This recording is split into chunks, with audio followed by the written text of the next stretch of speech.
7h49 de volta com o Jornal da Manhã. Se você ligou o rádio agora, para quem está chegando agora, eu sou Rafaela Moron. Amanhã, Marcos Souza e Beatriz Frenner em Missões Jornalísticas estarão de volta comigo na bancada, o Giuliano Pedroso, para a gente falar mais sobre questões espinhosas da política com a nossa audiência. E a gente vai falar, inclusive, agora sobre um grande desafio, né? Que é justamente como é que o próximo governo vai pagar aí despesas não previstas no orçamento de 2023, porque existe já uma PEC para isso. E eu vou lembrar só mais um detalhe: essa PEC do novo governo tem uma previsão de ser finalizada até a quarta-feira, quando deve ser apresentada, né? Só que há a intenção, por exemplo, de criar mais ministérios. Então nem sei se isso vai estar na conta. Estava na casa dos 31 e poucos ministérios aí a previsão, a especulação em cima do próximo governo. Mas falando especificamente sobre a PEC para despesas não previstas em 2023, entre os custos está, por exemplo, a questão da polêmica do Auxílio Brasil, que possivelmente vai voltar a se chamar Bolsa Família, de R$400 para R$600. Como falaram desse debate eleitoral? Como defenderam? Agora a dúvida é como é que vai pagar, né? Então, segundo as negociações que acontecem lá em Brasília, a apresentação da proposta de emenda à Constituição, as despesas, né, com aumento desse benefício, possível aumento real do salário mínimo também que foi prometido, não estavam contabilizados no teto de gastos. E agora a dúvida é o seguinte: a gente prometeu, como vamos fazer? É isso aí que está pensando o próximo governo. O senador Marcelo Castro, do MDB de Piauí, relator do orçamento do próximo ano, diz que a equipe de transição trabalha com o valor de 105 bilhões de reais para o total de recursos que extrapolam o teto. Ele ainda disse que ficou combinado com a equipe de transição que a PEC vai trazer informações detalhadas para deixar mais claro aí os custos totais e quais recursos aí é que vão ser os excepcionais, os fora da conta. Vamos ouvir o Marcelo Castro. Dizendo quais são as rubricas que estarão excepcionalizadas e o valor de cada uma, para que não haja nenhuma dúvida de que possa ser um cheque em branco para gastar com isso ou com o que o governo quiser. Então lá vai ter que estar especificado claramente: tantos bilhões para a farmácia popular, tantos bilhões para a saúde indígena, tantos bilhões para a merenda escolar, tantos bilhões para investimento no DENIT, tantos bilhões para Minha Casa Minha Vida. Tudo discriminado, item por item.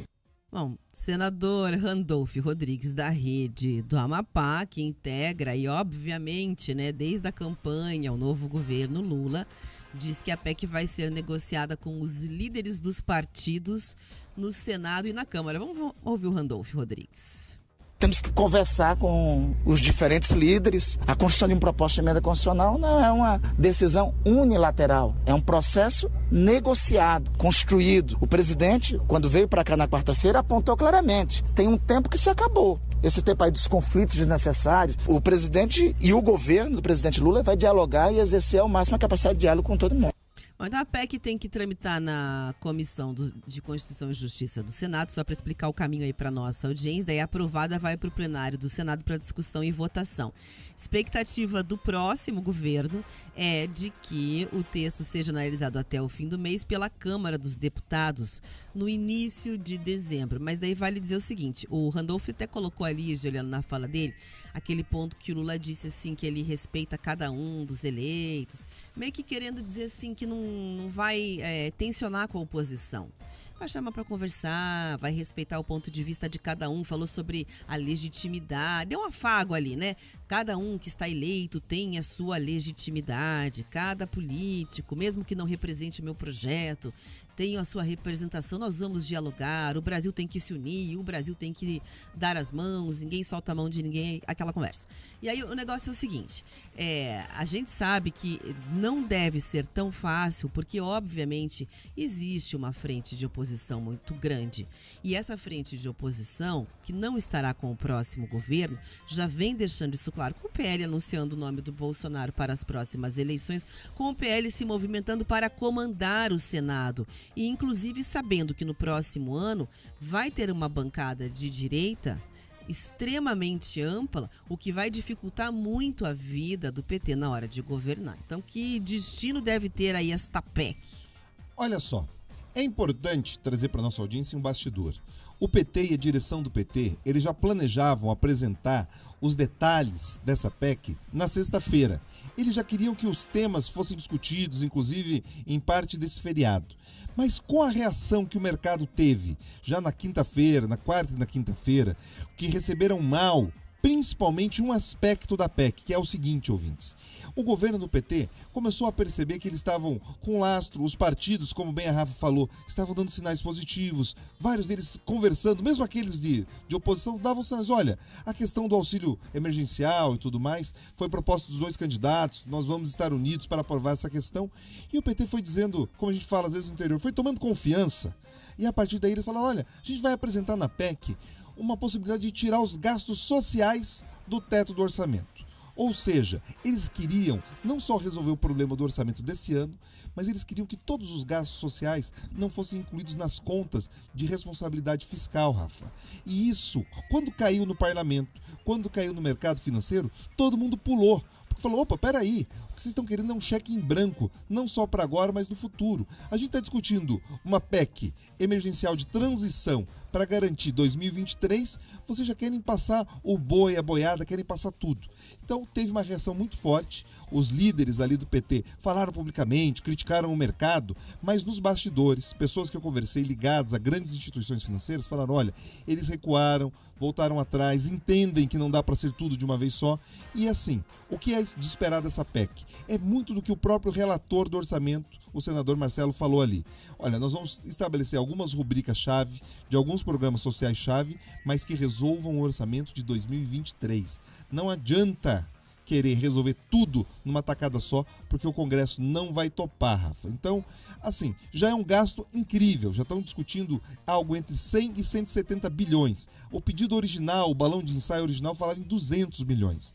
Então a coisa está sendo mediada, mas ainda assim a conta é alta. A conta é alta. E quero aproveitar também, falando com o nosso ouvinte, para não cair muitas vezes naquele papo, olha, o mercado malvadão, mercado aquilo. Quando a gente fala do mercado aqui, as reações do mercado, são de todas as pessoas que estão no setor produtivo, que trabalham, que produzem, que geram empregos. Todos nós, de alguma forma ou de outra, estamos juntos no mercado. E quando falam, olha, o mercado fica nervoso, a Rafa brincou, olha, o dólar subiu, vai atrapalhar a viagem de final de ano de algumas pessoas.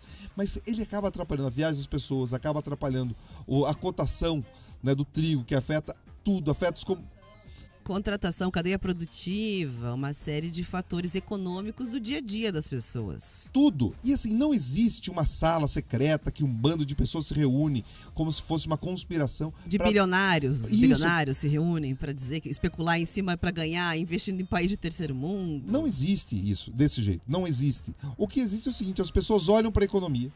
E para o mercado, para quem investe, para quem produz, inclusive, para eles, a extrema pobreza ou a pobreza é ruim, porque eles precisam que tenha classe média para que tenha poder de compra. Ou seja, essa visão que as coisas são incompatíveis, a responsabilidade social e a responsabilidade financeira, social, não são incompatíveis. E por que eu estou falando dessa questão do mercado para tirar essa nuvem sobre esse assunto? Porque as pessoas às vezes ficam imaginando que existem pessoas malvadas que querem o mal das outras. Não, a bolsa cai e o dólar sobe, nesse caso, é porque elas olham, peraí, se você não vai ter responsabilidade, se você já está devendo, quer dever mais. Vai furar, fazer um rombo. Vai fazer um rombo ainda maior. Se você não está dizendo como que você vai equilibrar as contas ali, e você não quer só um rombo para agora, mas você quer para os próximos 4 anos, peraí, você não vai conseguir pagar.